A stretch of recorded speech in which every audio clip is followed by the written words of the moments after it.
CANARI started work on how to effectively communicate climate change years ago.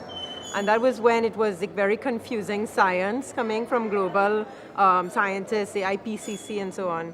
And a lot of the focus was breaking down the scientific language and knowledge into simpler things that people could understand.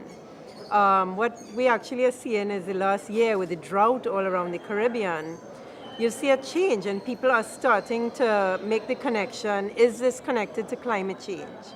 And so in the last 10 years or so, we actually are seeing a huge increase in awareness about what climate change is.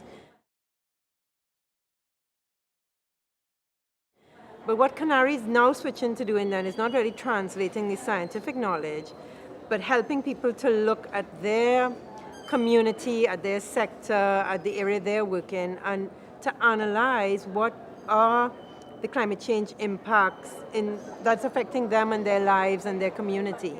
So it's really breaking it down. So yes, sea level rise is happening, that's what the scientists say. The numbers are not so important, but working with fisher folk and saying, if sea level rises, what does that mean? What does that mean for your fishing facility where you pull up your boats? What does stronger hurricanes mean? It means you will need to very rapidly respond and take your boats and put them in a safe place. It means you cannot go very far out to sea.